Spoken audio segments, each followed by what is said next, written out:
வணக்கங்க. நான் உங்கள் கதை பாட்காஸ்ட் கவிதா பேசுகிறேன். இது கதை பாட்காஸ்ட் வழங்கும் சென்னியின் வாழ் எபிசோட் நம்பர் 8.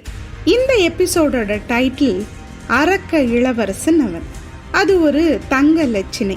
அதில் சோழர்களோட சின்னமான பாயும் புலி பொறிக்கப்பட்டு கீழே சோழன் இளம்பெரும் சென்னி அப்படின்னு தமிழில் எழுதப்பட்டிருந்துச்சு. கொற்றவன் தனக்கு முன்னாடி இருக்க அவையோரை பார்த்து பணிவோட அதை நீட்டினான். மோகூர் பழையன் எந்திரிச்சு போய் அதை கையில் வாங்கினான். அதை ஆராய்ஞ்சு அது உண்மையானது தான்னு தெரிஞ்சுக்கிட்டான். உண்மையான லட்சணங்கிறதையும் அதோட நேர்த்தியையும் அதில் அடங்கி இருக்க ரகசிய குறியீடுகளையும் தடவி பார்த்து கண்டுபிடிக்க முடியும். அதை தெரிஞ்சவங்க ரொம்ப சில பேர் தான், அதில் பழையனும் ஒருத்தன். அதை செக் பண்ணி பார்த்த பின்னாடி பாண்டிய மன்னரை பார்த்து திரும்பின பழையன், ஆமா அரசே, இது உண்மையான லட்சணை தான் அப்படின்னா. யாரோ ஒருத்தன் ஏதாவது ஒரு அரசனோட உண்மையான லட்சணையோட தூது வந்தா முதல்ல அவனை உபசரிக்கிறது தான் அரசர்களோட வழக்கம். அதனால பாண்டிய மன்னர் பழையனை பார்த்து, சோழ தூதுவனை கூட்டிட்டு போய் உபசரிங்க அப்படின்னாரு. இவ்வளோ அரச வம்சத்தவங்க கூடியிருக்க இந்த அவையில சோழரோட தூது என்னன்னு தெரிஞ்சுக்க பாண்டிய மன்னர் விரும்பல. பத்தாததுக்கு சுயம்பரம் பெற பாதியில நிக்குது. அதனாலேயே கொற்றவனை கூட்டிட்டு போய் உபசரிங்க அப்படின்னாரு பாண்டிய மன்னர். மோகூர் பழையன் கொற்றவனை பார்த்து, தூதரை வாங்கன்னு அவையோட வாசலை பார்த்து நடந்தான்.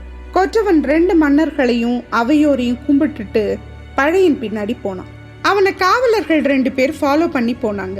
நுழையிற வாசல்லையே கொற்றவனோட ஆயுதங்களை பறிச்சிட்டதால அவனோட ஆயுதமும் கொற்றவன் இருக்க போற இடத்த பார்த்து போச்சு. வீரங்க அதை கொண்டு வந்தாங்க. முன்னாடி அரண்மனை வாசலுக்கு வந்ததும் சோதனைக்காக ஆயுதத்தை காவல் வீரர்கள் கிட்ட கொடுத்த கொற்றவன் சொல்லாம கொள்ளாம அரசவைக்குள்ள நுழைஞ்சிட்டதால கடமை தவறுனதுக்காக அங்க இருந்த காவலர்களுக்கு தண்டனை வேற கிடைச்சது. அவையை விட்டு வெளியில போயிட்டு இருந்த கொற்றவனை அங்கே இருக்க நீ ஆசையா பார்த்தா. அவளுக்கு அவனை பிடிச்சிருந்தது. கொஞ்சம் முன்னாடி பாண்டிய அவையில நடந்ததெல்லாம் நினைச்சு முடிக்கிறதுக்குள்ள ஒரு ரூம் முன்னாடி அவனை கூட்டிட்டு வந்து நிறுத்தினான் பழையன். அங்க வந்ததும் கொற்றவனை பார்த்த பழையன் ஒரு விதமான அஃபிஷியல் பாடி லாங்குவேஜோட, இந்த ரூம்ல ரெஸ்ட் எடுத்துக்கோங்க தூதரே அப்படின்னா. காவலங்க கதவை திறக்க கொற்றவன் அந்த ரூமை பார்த்தான். அது பார்க்கறதுக்கு அளவுல பெருசாவும் வசதியாகவும் இருந்தது. ஏன் ஒருத்தனுக்கு ஏன் இவ்வளோ பெரிய ரூம் அப்படின்னு கேட்டான் கொற்றவன். நீங்க புலி மன்னரோட தூதர், உங்களை நல்லா உபசரிக்கிறது தான் எங்களோட தலையாய கடமை அப்படின்னா பழையன். கொற்றவன் ஒரு தடவை மேலையும் கீழையும் தலை அசைச்சு சின்ன சிரிப்பு சிரிச்சு தன்னோட சந்தோஷத்தை சொன்னான். ஆனா உணர்ச்சி இல்லாத முகத்தோட இருந்த பழையன், தயாரா இருங்க, மாமன்னர் எப்போ வேணும்னாலும் உங்களை பார்க்க கூப்பிடுவாரு அப்படின்னா. அதுக்கு சரி அப்படின்னு தலையாட்டுனா கொற்றவன். பழையன் காவக்காரங்க கிட்ட நல்லா கவனிச்சுக்கோங்க அப்படின்னு சொல்லிட்டு கிளம்பினான். அவன் போன பின்னாடி கொற்றவன் தன்னோட ரூமுக்குள்ள போனான். சுயம்வரம் அன்னைக்கு முடிஞ்சிருந்தது. சுமார் 10க்கும் மேல அரசகுமாரங்க அன்னைக்கு யாழி சங்கிலியை உடைக்க ட்ரை பண்ணி தோல்வி அடைஞ்சிருந்தாங்க. தோத்தவங்க அவமானத்தோடையும் கோவத்தோடையும் மதுரையை விட்டு கிளம்பி போற அதே நேரத்துல தமிழகத்துல பல்வேறு பகுதிகள்ல இருந்து பல இளவரசங்க மதுரைக்கு வந்து குவிஞ்சுக்கிட்டே இருந்தாங்க. வந்தவங்க அத்தனை பேரையும் பாண்டிய மன்னர் ரொம்ப சிறப்பா வரவேற்று தங்கறதுக்கு தனித்தனி மாளிகைங்க கொடுத்து உபசரிச்சாரு. வந்திருக்கவங்கள வரவிருக்கிறவங்கள யாராவது ஒருத்தர் யாழி சங்கிலிய உடைச்சிட மாட்டாங்களான்னு மதுரை நகரமே எதிர்பார்ப்போட காத்துட்டு இருந்துச்சு. அவை கலைஞ்ச பின்னாடி பாண்டிய இளவரசி தன்னோட அந்தப்புறத்துக்கு திரும்பி இருந்தா. அங்க உள்ள தாமரை குளக்கரையில அரச பெண்கள் பல பேர் சுத்தி உக்காந்துருக்க நடுவுல உக்காந்துருந்தா பாண்டிய இளவரசி. சுத்தி இருக்கவங்க ஏதேதோ சிரிச்சு பேசி சந்தோஷப்பட்டுட்டு இருக்க அவ ஏதோ மாதிரி பார்வைய குளத்தோட ஒரு இடத்துலயே பார்த்துட்டு இருந்தா. ஆனா அவ அங்க பாக்குறாளே தவிர அவ சிந்தனை எங்கெங்கயோ சுத்தி திரிஞ்சுது. சோழ வாரிசுகள் வராத வரைக்கும் நமக்கு ரொம்ப நல்லதுடி அப்படின்னா அங்க இருந்த பொண்ணுங்கள்ல ஒருத்தி. ஏன், அவர் வந்தா என்ன கெட்டுட போகுது, சோழ இளவரசர் ரொம்ப அழகா இருப்பார்னு கேள்விப்பட்டிருக்கேன் அப்படின்னு சொன்ன செல்வி நாணி கோணுனா அதை சொல்லும் போது, அட இத கேளு, சோழர் இளம்பெரும் சென்னியாரோட வாரிசுகளை பத்தி நானும் கேள்விப்பட்டிருக்கேன். அவங்க ஒரே மாதிரி இருக்க ரெட்ட பிறவிங்களா. ஒருத்தர் பேர் வெற்றிவேல் சென்னியா, இன்னொருத்தர் பேர் வெண்வேல் சென்னியான்னா ஒருத்தி. ஏண்டி, அவங்க அழகானவங்க தானே, அதுலயும் வீரம் உள்ளவங்க. சோழ இளவரசங்கள்ல யாராவது ஒருத்தர் நம்ம இளவரசியை கல்யாணம் பண்ணா எவ்வளோ நல்லா இருக்கும். சோழ மன்னருக்கும் நம்ம பாண்டிய மன்னருக்கும் இருக்க மன வருத்தமும் போயிடும் இல்லையா அப்படின்னு கேட்டா பிறைன்னு ஒரு தோழி. இத சொல்லி முடிச்சப்போ அவ முகத்துல ஒரு விஷமும் தெரிஞ்சுது. உண்மைதான், இத மனசுல வச்சுக்கிட்டு தான் நம்ம மன்னர் சோழருக்கு சுயம்வரம் பத்தி மடல் அனுப்பியிருந்தாரு இல்லையா? ஆனா சோழ மன்னரானா தான் மட்டும் இல்லாம சோழ நாட்டுல இருந்து யாருமே வரவிடாம தடுத்துட்டாரு அப்படின்னா செல்வி. சோழருக்கு ரொம்ப தலைக்கணம் போல அப்படின்னா இன்னொருத்தி. அவரை விடு, முன்னாடி அவரோட பசங்க வராம இருக்கதே நல்லதுன்னியே, எதுக்காக அப்படி சொன்ன அப்படின்னு கேட்டா செல்வி. அந்த சோழ இளவரசங்கள்ல ஒருத்தர் பேரு வெற்றிவேல் சென்னின்னு சொன்னா அவ. ஆமா, அழகான பேரு அப்படின்னு சொல்லிட்டு தரையில கட்ட விரலால கோலம் போட்டா செல்வி. அட கரையாதடி, முழுசா கேளு, அவர் சரியான அரக்கனா அப்படின்னா இவ. அரக்கனா? கொம்பு கோரப்பல்லும் இருக்குமோ அப்ப அப்படின்னு வாயை பொழந்தா ஒருத்தி. வாயை பொழந்தவளோட தாடையை பிடிச்சு மூடுனா இன்னொருத்தி. செல்வி அவ சொல்றத உன்னிப்பா கவனிக்க ஆரம்பிச்சா. ஆனா இவங்க எல்லாரும் பேசிக்கிறத அங்கேயே கண்ணி காதுல வாங்கிக்கிட்ட மாதிரியே தெரியல. சின்ன புன்னகை அவ முகத்துல இருந்துச்சு. கண் பார்வை கொளக்கரைய வருடிட்டு இருந்துச்சு. இவங்க இங்க தொடர்றாங்க. கொம்பு கோரப்பல்லுமா? ஆமா, கிட்டத்தட்ட அப்படித்தான். வெற்றிவேல் சென்னியோட அட்டூழியத்தை யாராலையும் தாங்கவே முடியாதான். அடியான் உதையான், தொட்டதுக்கெல்லாம் வாள் எடுத்து வெட்டிட்டு தான் பேசுவாராம். அவர் வாயால பேசுறதை விட வாளால பேசுறது தான் அதிகமா அப்படின்னா ஒருத்தி.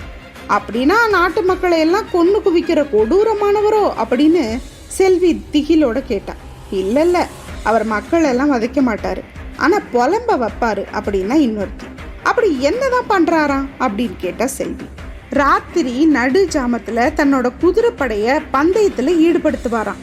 நகரமெல்லாம் குதிரைகளோட குலம்படி யோசையும் கணிப்பு சத்தமா ஒரே சலசலப்பா இருக்குமா அப்படின்னா அந்த தோழி.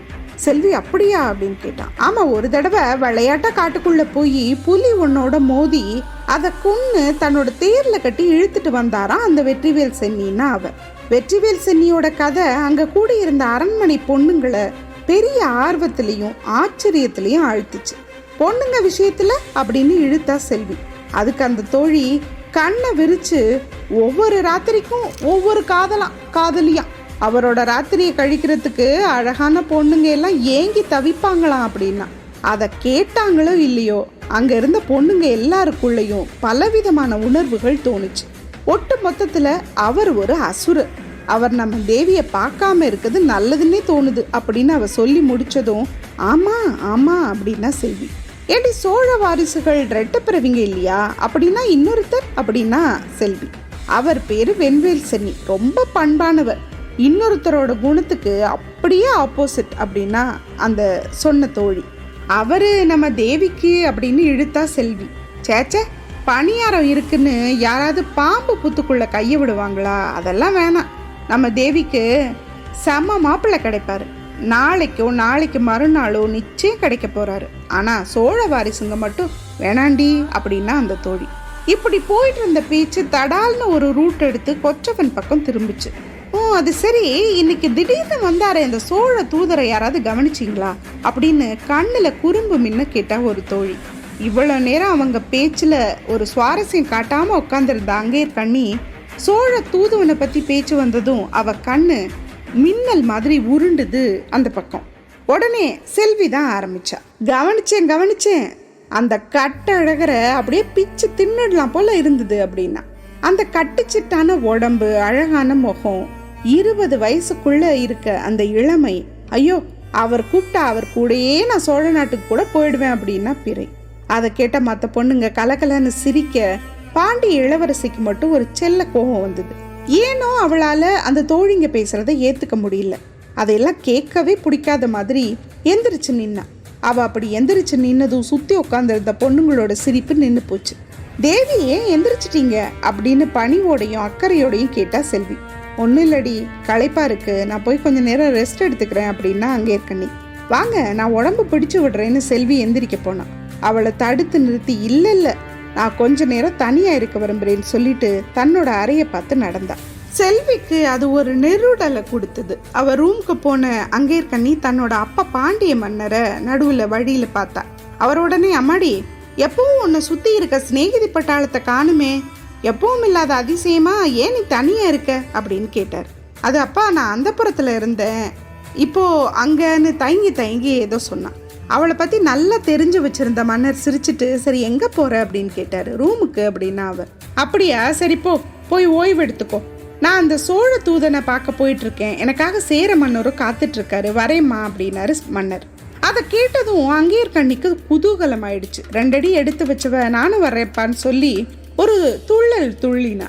பாண்டிய மன்னர் அவளை திரும்பி பார்த்ததும் அவள் அமைதியை தலையை குனிஞ்சிட்டு வரலாமாப்பா அப்படின்னு கேட்டா. அதை பார்த்த மன்னர் தான் பொண்ணுக்கு நாட்டு மேலேயும் மூவேந்தர் கூட்டுப்படை ஒப்பந்தத்து மேலேயும் அக்கறை இருக்கதா தானா நினச்சிக்கிட்டாரு. சின்ன புன்னகையோட சரி வா அப்படின்னாரு. அவ குனிஞ்ச தலையோடையும் ஒரு கள்ள சிரிப்போடையும் அவரை ஃபாலோ பண்ணான். சரி, இவ இப்படி அங்க வந்த நம்ம விருந்தாளி கொற்றவன் எப்படி இருக்கான், என்ன பண்றான்னு பார்க்கலாம். கொற்றவன் ஒரு புது புலியோட இருந்தான். புது ட்ரெஸ் போட்டு எண்ணெய் தேய்ச்சி படிய தலைவாரி நல்லா கும்முன்னு வாசனை வர்ற வாசனை திரவியம் போட்டு சந்தன பொடி ஜவ்வாது பொடி மாதிரி இந்த மேக்கப் எல்லாம் போட்டு ஒரு மேசையில உட்காந்துருந்தான். அந்த இடம் ஒரு அவை மாதிரி இருந்தது, ஆனா அவ்வளோ பெருசு இல்லை. நடுவுல ஒரு பெரிய மேசையும் அதை சுத்தி நாற்காலிகளும் இருந்துச்சு.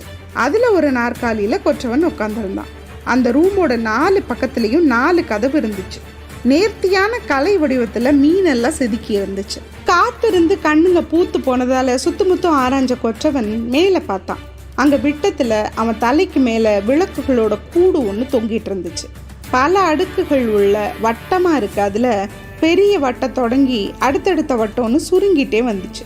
அதுல உள்ள எல்லா விளக்குகளும் எரிஞ்சிட்டு இருந்தது. அந்த விளக்கு எல்லாமே மீன் வடிவத்துல இருந்தது.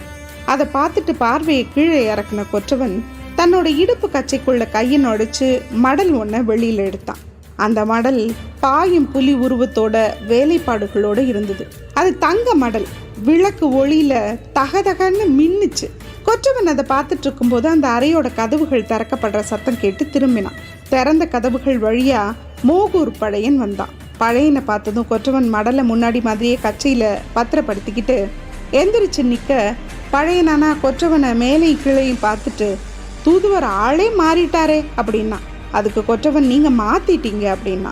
நல்லது சாப்பிட்டீங்களா அப்படின்னு கேட்டான் பழையன். ஆச்சு, நல்ல சாப்பாடு அப்படின்னா கொற்றவன். நல்லது வாங்கன்னு சொன்ன பழையன் வாசலை பார்த்து கையை நீட்டினான். பழையன் பார்க்குற பார்வையே குத்தலா இருந்தது. கொற்றவன் அவனோட கிளம்பினான். கொஞ்ச நேரத்துக்கெல்லாம் அவனை வேறு ஒரு ரூமுக்கு கூட்டிட்டு வந்தான் பழையன். வாயிற்காவலன் கதவை திறந்து அது வழியா நுழைஞ்ச கொற்றவனை அங்கேயர்கண்ணி தான் முதல்ல பார்த்தா. என்ன நடக்குது, என்ன பேச போறாங்க அப்படிங்கிறத அடுத்த எபிசோட்ல பார்க்கலாம். அது வரைக்கும் நன்றி, வணக்கம்.